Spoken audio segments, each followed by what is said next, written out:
Nous voilà donc réunis ce matin, et j'ai pas compté, mais on est largement bien plus d'une bonne centaine ce matin, partis pour une longue journée d'action, que nous commençons un instant devant le siège du MEDEF de l'Allier, dans le cadre d'une journée nationale d'action. Nous sommes à quelques jours du vote en première lecture du projet de loi de financement de la sécurité sociale pour l'année 2015. Le gouvernement a présenté les grandes orientations.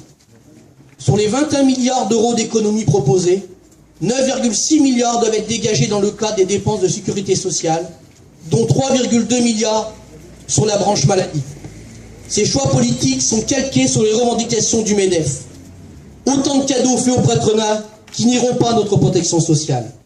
Le MEDEF mène campagne contre le soi-disant coût du travail, réclamant dès que possible des cadeaux supplémentaires pour les entreprises.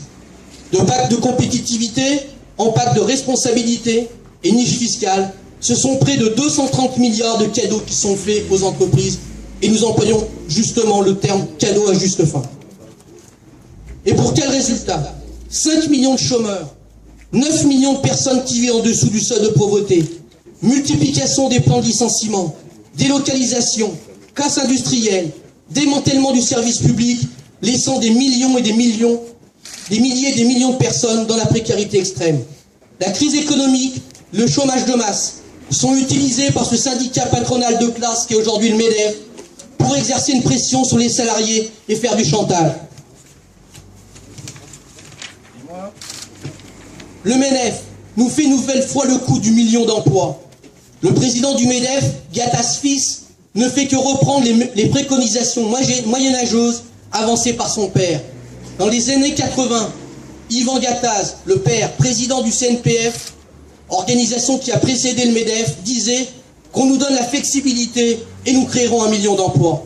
En 1986, une des premières étapes de la casse du Code du travail a été la fin d'autorisation administrative de licenciement. Ensuite est arrivée la généralisation de la précarité, avec le travail intérimaire, les CDD, les stages et contrats bidons.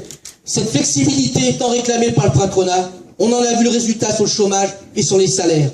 La démonstration est faite. Chaque cadeau offert au patronat le pousse à en demander toujours un peu plus.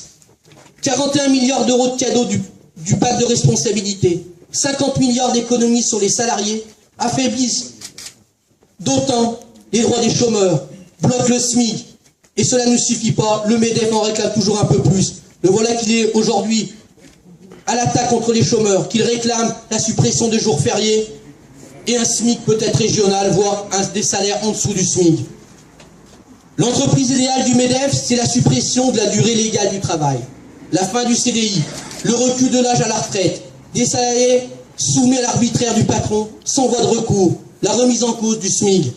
Les propositions du MEDEF sont ringardes et archaïques. Qui peut croire que ces mesures de régression sociale vont développer l'emploi? On le voit bien. Le patronat veut encore plus de flexibilité et encore plus de précarité. Pour les entreprises du CAC 40, au contraire, dont le MEDEF est le porte-parole, même s'il s'en défend, tout va pour le mieux, puisque le deuxième trimestre 2014, la part des dividendes qui leur a été versée a augmenté de 30%. Je pense que même en additionnant les augmentations de salaire dans toutes les entreprises du département de l'Allier, on aurait peut-être du mal à additionner et arriver à ce chiffre-là. C'est autant qui ne va pas, ni à l'investissement, ni à l'emploi, ni aux salariés.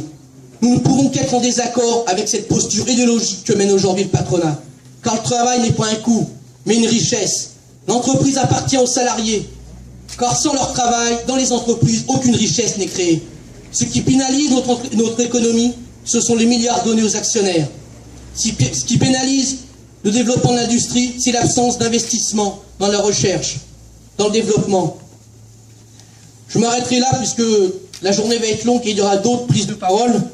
Donc je m'arrête là, ce long descriptif qui nous oppose à l'adversaire de classe de toujours, qui est le patronat.